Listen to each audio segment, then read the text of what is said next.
Hello and welcome to the Global Church Project. I'm Graham Hill.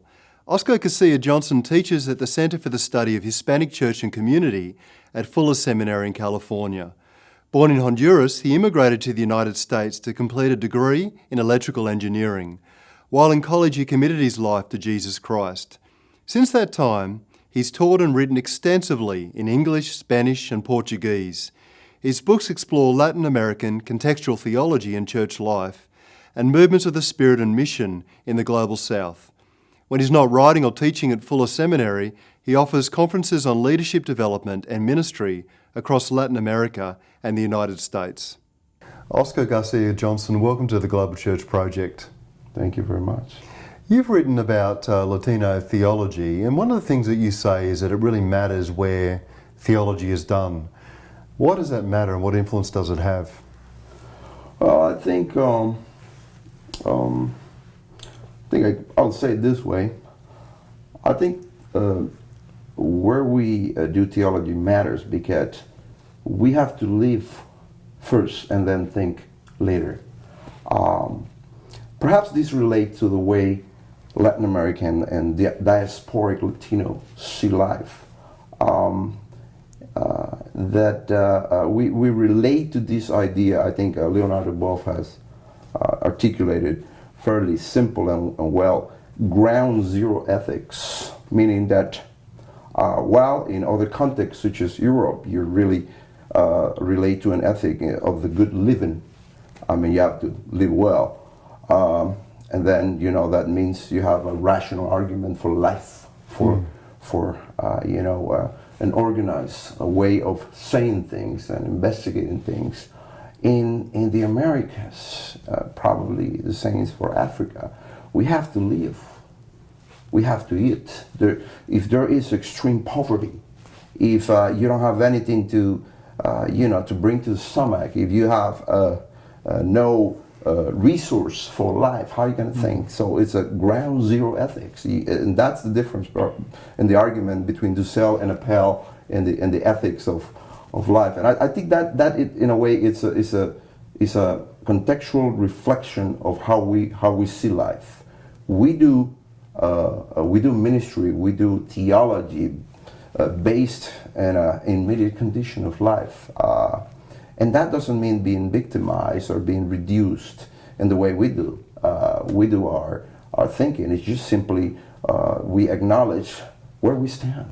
And that's perhaps a critique to other contexts too, that if you don't acknowledge where you stand and you believe that the process of reflection is autonomous from life, then we have a different theology.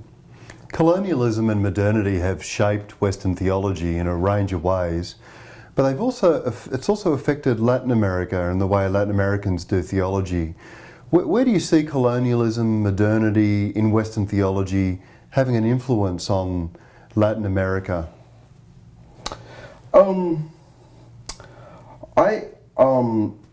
I pretty much relate to a group of political theorists and critical thinkers of the Americas called the Project of Modernity and Coloniality. The main thesis there is that coloniality or the colonial history of the America is the darker side of modernity. So while in Europe we're developing this self-understanding of history at the center of the universe, we in the Americas and part of Africa, but come in the Americas, are in a way the darker side, because we are the resources, the material. You see, just look at the history, how Europe is able to escape the Ottoman Empire by going to the Americas, extracting, massifying the appropriation of land and later on the massification of slavery and exploitation of people, and that contributes to the development of Europe and thinking. So perhaps the best way to put it is how Dussel puts it: ego before there is I think, therefore I am. There is what he calls ego conquiro, ego cogito. I conquer, therefore I think. I think it's the way. So it's a dialectic. There is no modernity without coloniality, and coloniality and modernity are coupled in a way, in a way that Enlightenment Europe, as we come to know it right now, is embedded in the colonial history of the Americas. What does it mean to rediscover a indigenous theology of the spirit in the Americas today? Yeah, to me, I'm developing this topic as we speak. It means to recover the lost histories of the Americas, and by that I mean going as far as the pre-Columbian history, the assumption that Jesus Christ, God, and theology came to America with the first chips of the Europeans is not longer something that we simply accept as locals of the Americas. So I think I am arguing for a wider revelation of God, a theology of creation, I may say. For history, I mean, for many, many, many years, indigenous populations in the Americas have been called the people without history, Eric Wolf, and because they didn't have an alphabet that is read in the same way of the six imperial alphabets of Europe and Asia. And so these are people without history, without alphabet. Therefore, when colonization happens and the civilizing missions happen, they are recipients, almost a tabula rasa type of people. Therefore, it was assumed that God came to the America. The discovery was a salvation. Well, discovery is a discovery for the outsider, but the insiders, I mean, all the civilizations that were here, that wasn't a discovery, it was an invasion. So it depends how you read history. And in that sense, recovering the indigenous theologies means to be able to discern the Spirit of God already in the Americas before the European incursion. So how do we do that? When a lot of the artifacts and a lot of the hieroglyphic, material were destroyed because they were satanic. It's a challenge. But in the Americas, we have what we call an archival memorial history. I mean, we have communities that we do ethnographic studies. We have places that we can go and recover that history, but we have to have a different mentality and a different mind and a different theology, a theology that is what I call beyond the canonical imagination of the West. And how have these traces of the Spirit in the Americas influenced contemporary Pentecostalism and Catholicism? Yeah. I think the two particular groups that you mentioned, in my appreciation, and this is a preliminary work that I'm doing, and I'm not the only one doing this. There are others that have done different work more from a sociological perspective and a theological perspective, and particularly the evangelical theological perspective is practically not non-existent. But it's to be able to go back to whatever we can find in the pre-Columbian history. How, for example, God and the Spirit of God particularly was operating.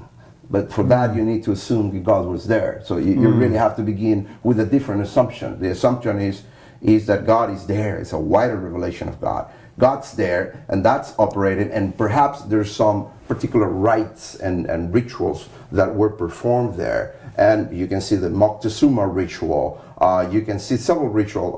There is a great women theologian, Elsa Tames, who's done a lot of this incursion. And so you can see those traces there. You can see what I call the Spirit of God masked in these rituals. And then if you're careful, constructive, and appreciative of that, and also critical, of course, you can see how these traces in a way translate or are continued by traditions such as Roman Catholicism, and the Virgin of Guadalupe is one of those elements, plus local saints that are there, and how the pre-Columbian and the post-Columbian communities carry on those. And the same is true with the Mayan and the Aymara in the South American and Mesoamerican continents in the tradition. I mean, why is it that Pentecostalism is ground, it's embedded, it's carried on so deeply in these indigenous groups, more even so than the Roman Catholicism in some parts, because there are elements of continuity. And that's more a pneumatological element than a Christological element, which it's a different topic. It's not Christology what's going to help us see these. It's really pneumatology. It's a pneumatology of the Americas, what I'm calling, although pneumatology is more of a Western concept, but I think it can be applied. Yeah. You use a phrase, the spirit outside the gate. Yeah. What does that phrase mean, and how can Latin Americans rediscover the spirit outside the gate? Yeah. Well, I use that concept, I borrowed that concept from a great evangelist and theologian, Orlando Costas. He wrote a book called Christ Outside the Gate, Mission Beyond Christendom. And I think he being a Puerto Rican Latino working in Latin America, so he in a way he synthesized, he unites, he brings a continental, a transnational, if I may say, approach into faith, into missions. I think he focuses on something that is important. I mean, what's the gate? Well, the gate is what I call the canonical imagination of the West, that in a way says, well, you know what, theology has been done, the canon is closed, orthodoxy works, so you have to translate that into the Americas or whatever else. So a good contextual theologian is he or she who is able to translate into the Americas. But the gate is particularly that we're not necessarily doing indigenous thinking. We're not doing independent research. We're translating. We're in a way carrying a deficit. The deficit of that gate. That is the gate in a way. And outside the gate is the ability to see the exteriority of that modern colonial understanding of theology. That legacy of modernity and coloniality, going at the exteriority by looking at what missionaries and researchers didn't look at when they encountered the Americas and the rituals and all that. They were many histories were lost, and in those histories you'll see the seed of this theology that I'm talking about, more indigenous. You'll find there many things, including indigenous rationalities, how different communities, African in the Americans, Orientals in the Americans, even Europeans who definitely changed the way of life, begin to think in a very different way. How have Latin American theologies like integral mission and liberation theology shaken up Western Christianity and its orientations? Yeah.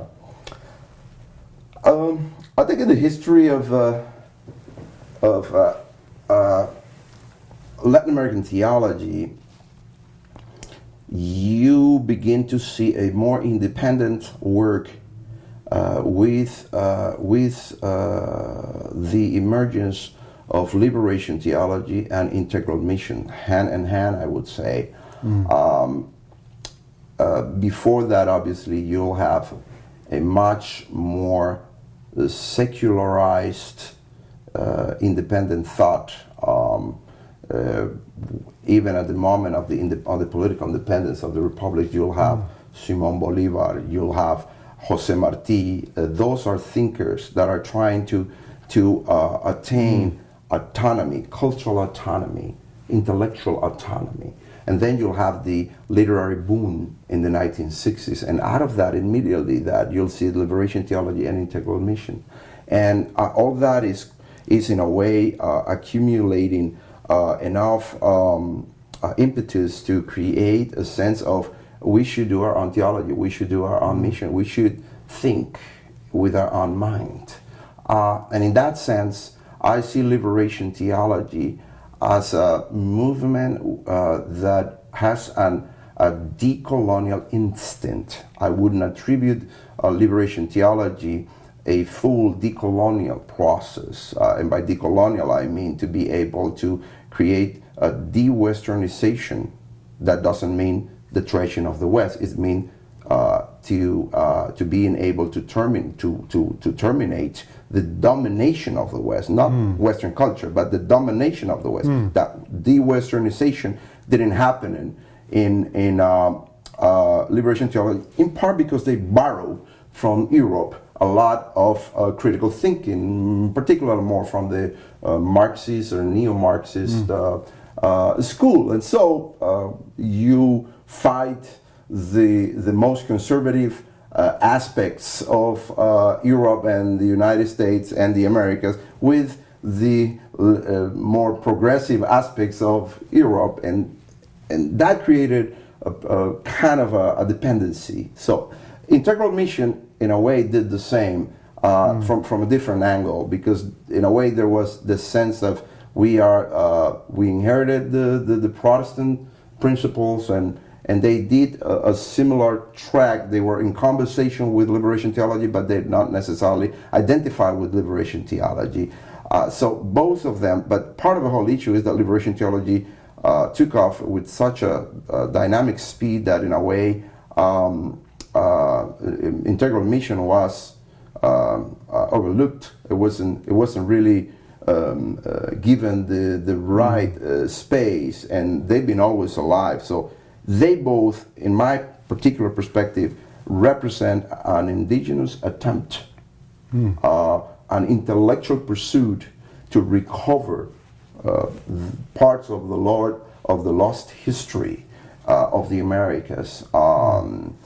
In my opinion, they didn't go back deep enough and didn't go to the exteriority of this modern colonial logic, but the instinct, in my opinion, was there. And where do you see some fresh expressions of Latina theologies today? Yeah, well, now going to the north, because when we speak of Latino theology, we usually move to the diaspora. Liberation theology, integral mission, and U.S. Latino theology, in a way, are three brothers that borrow from themselves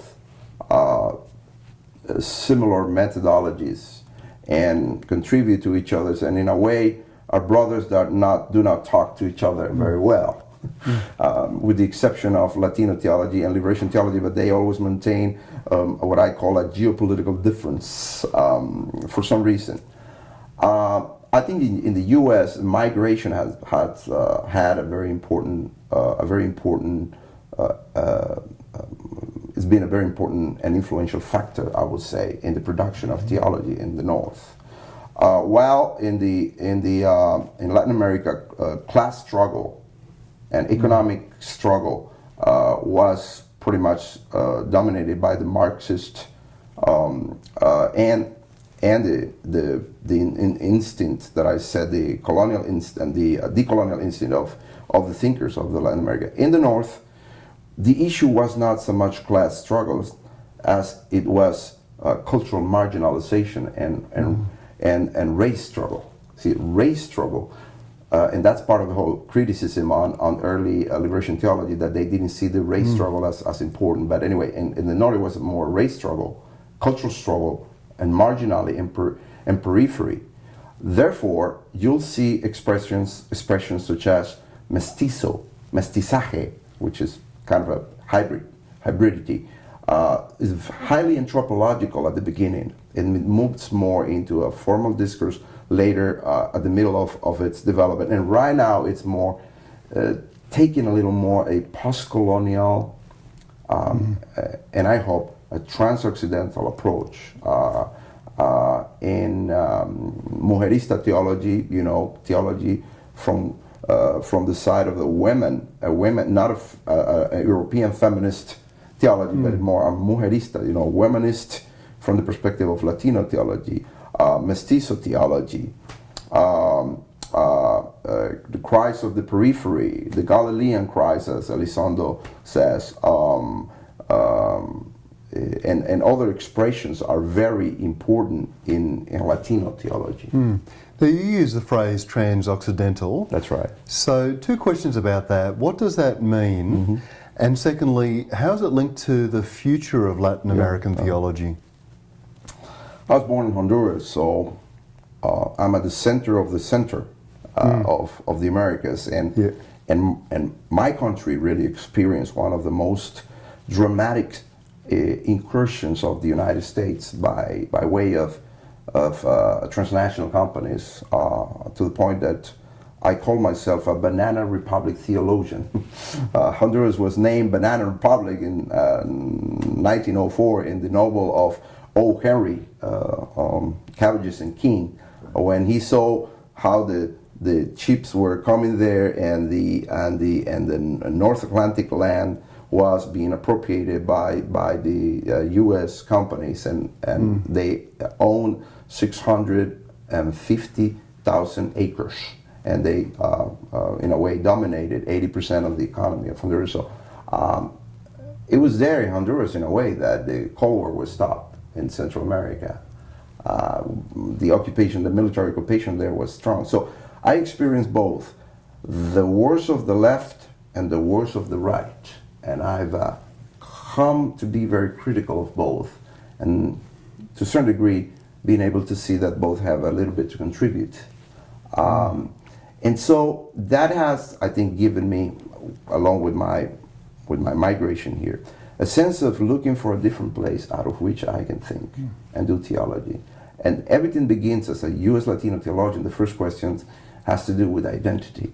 How do I see myself? I mean, how do I name myself? Because I've been named. As soon as I cross the border in the United States, it depends how you cross it. But even if you cross it with the right papers and everything like that, you're under suspicion. Is this an illegal immigrant and therefore a criminal or not? Until you prove me the different, then I'll give you a little trust and probably something else. So there is a transformation of the Latin American subject when you cross the border of the United States, and then you get into a struggle of who you are and what are you here for? The American dream, the myth of progress, all this neoliberal, neo-capitalist, draw into the United States to fulfill the American dream begins to take shape in you if you are a conscious and critical thinker, and so all that is happening in me when I am beginning to define myself as a U.S. Latino. I need to go back to my history, the history that I despised when I was in the Americas, because the history that I wanted when I was in the Americas was the history of Europe and the history of the United States. That was the real history. That was the true history. That was the only history that I was taught in my environment. But when I'm here and I'm having this, interaction, and I'm saying, well, this is important to be able to name myself, and for that you really need to go back and know your history, your memory, and then it's a trip. It's a trip to the Americas, and even beyond the Americas is known as the American, and is also a trip into what I call the margins of or the back alleys of society, as Castell calls it in the United States and in developed world, and in that sense, all this is to say that when I'm doing this back and forth as a U.S. Latino, I am beginning to read Latino intellectuals that have understand that it is important to account for the whole history of who we are, and that whole history of the Americas is a trans-Occidental history. That means that I am a Western person and a non-Western person at the same time. And And to be able to see that, I really need to go a little beyond what the West and the anti-West, which are the two forces, the resistance, those who have resisted more in the progressive left, and those who have saying, we need to be like that and try to colonize and homogenize culture and from the right and conservative, going a little beyond that. And that's what I call a trans-Occidental horizon. And it's an epistemic theological horizon that places you right at the exteriority of this Western and non-Western reality, out of which you imagine yourself as the the legacy of both are there, yet you are a subject being able to see and being able to name and being able to critically judge what's the best of both of them that makes you who you are. And in that sense, I am in conversations with the concept of transmodernity of Enrique Dussel and post-Occidentality of Retamar, Mignolo, and others. So these are intellectual theorizations, so to speak. And that, I think that is important because in the Americas, we've always embraced practice as the very important thing, and in the colonial history and all that, the Americas was good to work, not to think. We were not expected to think. We were expected to work, produce. I think liberation theology has contributed very greatly to say you have to work, but you have to think about what you work, but staying is still the practice is there. Now I think we're in a different stage, and we're saying, well, we've worked a lot and we've practiced a lot. We've done mission, we've done churches, we're growing churches, we're producing mega churches like no other place. Now we really need to go a little beyond that. We really need to do our intellectual part. We really need to theorize out of all that and be able to conceive of all these phenomena with criticism, appreciation, and alternatives to the future. In that sense, in my opinion, the future of theology, not just of Latino theology, not just of the theology of the Americas, and I would say the theology of the whole world theology, will have to go into de-Westernization, into a trans-Westernization or trans-Occidentality. I think that's a repositioning of where we do theology and who we talk to when we do theology, and what resources and disciplines we use when we do this theology, how critical we are of our own history, and how appreciative we are of our own history, which I've discovered many Europeans doesn't even know their own history anymore. And it is important, because I don't think, as part of the Americas, it's important for me to know my history and to get to know yours. But it doesn't mean that I have to get to know your history first and then no, I think I have to do my homework here. But that homework, hopefully, will give me enough particularity to be universal. So it's a universal out of my particular context. And that needs to happen in Europe too, because Europe has been projected as a homogeneous whole, and Europe is a multiplicity of agents, and even their own colonies, it's a very pluriverse reality. And although it has been projected as one European civilizing force, it's much more complicated than that. So this trans-Occidental approach that, in a way, it's next to these, it's a kind of dialoguing with Orientalism of Edward Said and other works in post-colonial thought, is trying to say the idea is not to be Occidentalizing, we reject that, or anti-Occidentalizing, which rejects everything pretty much.